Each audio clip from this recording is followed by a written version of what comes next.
It has been a very tough week. As always, it's always a tough week. We're always getting and hustling and working and doing all these kind of things. One question, which is not really a question, technically it's a question, and also something that I am very transparent with, is that a lot of the videos that you're watching right now, especially this podcast, was not filmed on the same day, not even the same month. It was batched months ago. And the reason why I tell you this is because I used to think that I had to create the videos as soon as possible and upload them as soon as possible. You know, thinking about it in terms like a Instagram story, where when you are when you're doing an activity, you must post it as soon as possible because you want to make it relevant. You want to have people comment on it and then ask you things about it because it's relevant. Let's say you're going to Japan, and if I'm in Japan, I'm filming myself like, hey guys, I'm in Japan right now. Hopefully someone would say like, oh, I'm in Japan too. You want to come and meet? And that kind of thing. But that was the mentality that I was going in last time when I was creating YouTube videos. And that was very hard for me to be consistent with creating and working at the same time, because my work and my hobby was the same thing. Both were making videos. One was professionally, where I was being paid to make movies, and the other one where I was not really paid, but I have a lot of enjoyment trying to put it out there into the world with my vlogs and that kind of thing. But this is where I said I did it differently, where I batch everything in an entire quarter so I could enjoy the quarter which I am in right now, which is now Q2. You're watching this in April. This is filmed in March. And I'm able to prepare for the third quarter in the second quarter and have life quite freeing in a way, because I am discovering my own schedule and I am loading it when I need to. You know, I planned out my pre-production dates, my post-production dates, when I'm going to film, when I'm going to meet people, days where I get onto actual sets and get paid for it, days where I still take on clients, and it doesn't really take so much of my time and mental capacity to be able to start preparing for the next quarter's videos and so on and so forth. Yeah, so that is the way that I'm working right now. And I could just end the video there because that's literally how I will have it. But I want to tell you guys how back in the past, it used to not be like that. And it's not just about my hobbies and my work clashing, but also how there was too much getting outside of my comfort zone. Last year in 2024, I said that I want to start my whole Xylocopa business, and it was a media business that I want to start. It's still on hold because it is all part of this particular plan right now. But back in those days, when I was really getting out of my comfort zone, trying to learn about financial literacy and money and trying to build this business and leadership, and also trying to stay consistent with the videos that I want to put out and my hobbies and so on and so forth, it was very hard. It was very taxing. I did not have any breaks. I felt that I had to continue working 100% of the time. And now I understand that the type of work that I need to do is whatever that gives me leverage, I will put my energy in that. What doesn't give me leverage, and it feels like I am dragging myself to do it, I don't put so much effort in that. I can't really say it like that because then some of my clients might watch this and think like, oh, he's not really putting effort. It's like, no, that's not what I meant. Let me explain. What I'm trying to say is that if I'm doing something for myself, for example, like these videos, I'm putting a lot of effort into it because I know that I can have leverage with the videos that I'm creating right now to post it on multiple platforms later on. And it also allows whoever's watching and listening right now to know what kind of a person I am. That is leverage.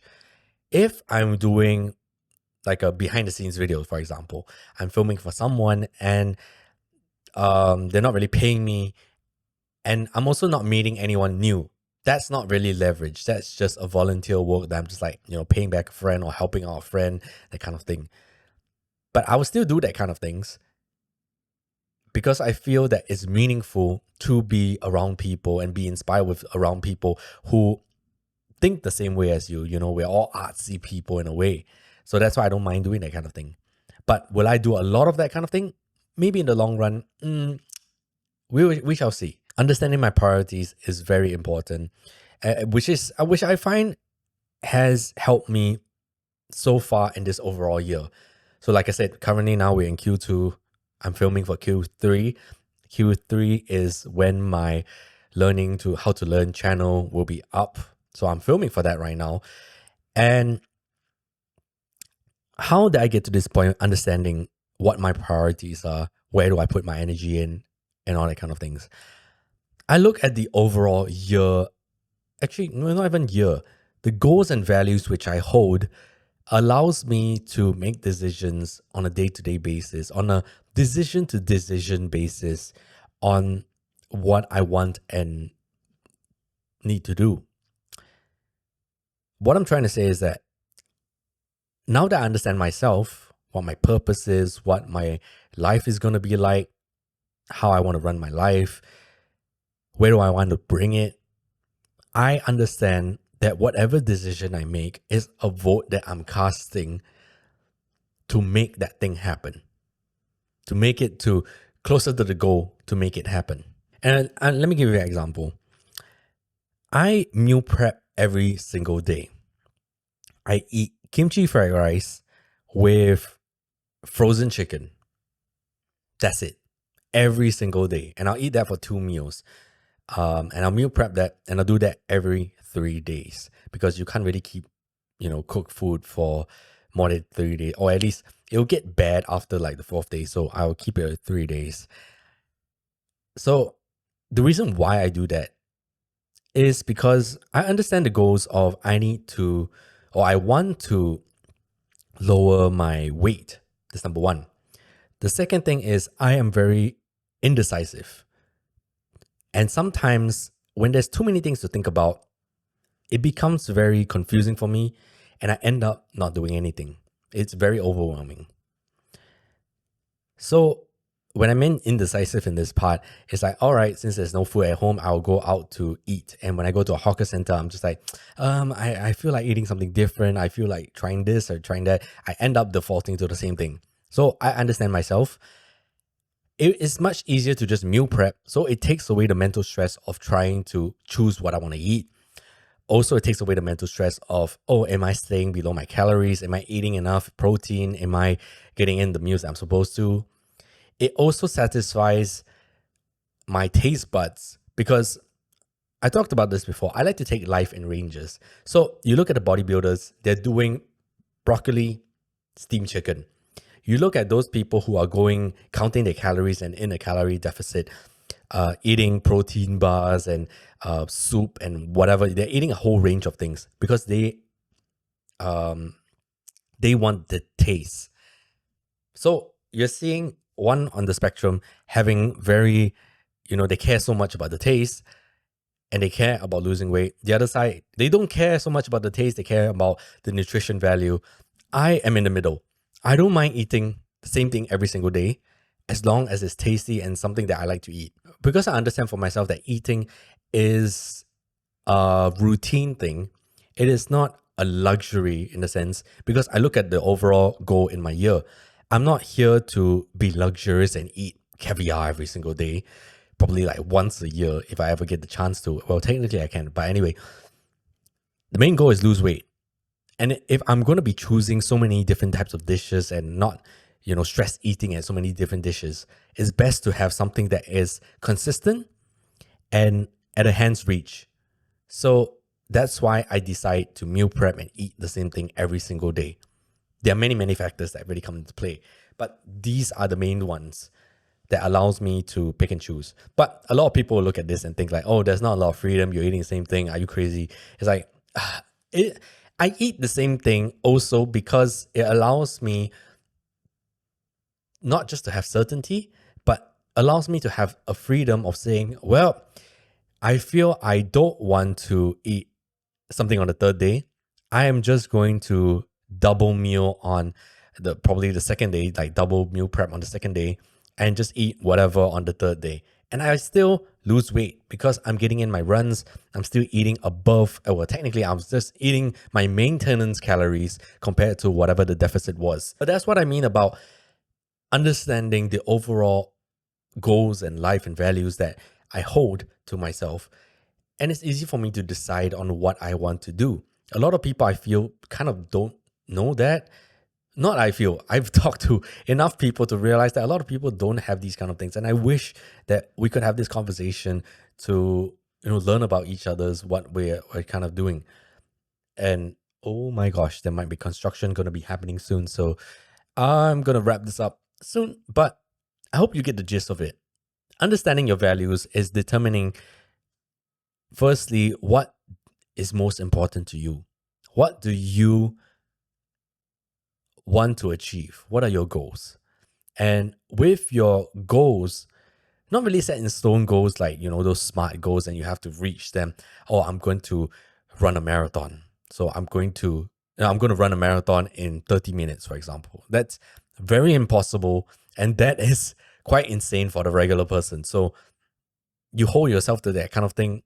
Realistically, that can't really happen, but you still want to hold yourself to that. It will never happen. I'm talking about open goals. So say something like, I want to run a marathon. Like what I'm trying to say, I want to run a marathon. Whether I complete it or not is a different story, but it's not really a priority to get a PB, get a medal and all that kind of thing. At least I attempted it so I can come back the next year and say, oh, okay, I understand how it happened the first year. I'm going to do it different the next year, that kind of thing. So open goals. Once you understand your open goals, then you look back at what is important to you. If family is the most important to you and your open goals are to spend more time with them and you're spending a lot of times, working, then something might be off. You might want to change the trajectory of your goals or how you are living your life so you can be able to spend more time with your family, that kind of thing. If you are saying that you want to lose weight and you are eating a lot of fast food and your first step this particular year is to eat less fast food and you're tracking that down, then when someone asks you like, yo, do you want to go eat some fast food? And you look at your calendar and you see that, yo, I have not eaten fast food in the past 6 months. That's up to you to decide. You can go, oh, well, it's okay. It's just one meal. As long as I get back on track, it's fine. And you go and eat that one meal. Or you can go, no, I want to keep to this particular goal of mine and continue eating in the deficit until I reach a certain goal. That's also fine. That's how you decide on what is important to you. Because in that particular moment, if you voted, I'm going to eat this fast food and you feel guilty about it because, I'm still on this like diet and that kind of thing. I don't think this really work out. I'm just like, well, you ate it anyway. Live with no regrets. So I feel I'm slightly all over the place today. I know exactly what I was kind of talking about. Hopefully someone got it. So the main takeaway of today's video is to find what is important to you, to plan ahead, and to see how you want to work with it. Are you aligning with the goals that you have set for yourself? And if you have no goals, set a goal for yourself, open goal for yourself, to try to achieve something and see how you're living out that life working towards that. If you want to run a little bit and you're running 1 km every single day, you're working towards it. If you are saying they want to get into running, but every day you are spending all your time working, then something might be off and underlying. But yeah, that's how I run my life for work, how I run my life for enjoyment, how I can balance my life by working on all these videos and still being able to enjoy life. Yeah, that's how I'm going about it. So that's all I have to say for today's video. Hopefully you enjoyed it and hopefully you learned something today. That's all I have to say for today, and I'll see you guys on the next one. Goodbye.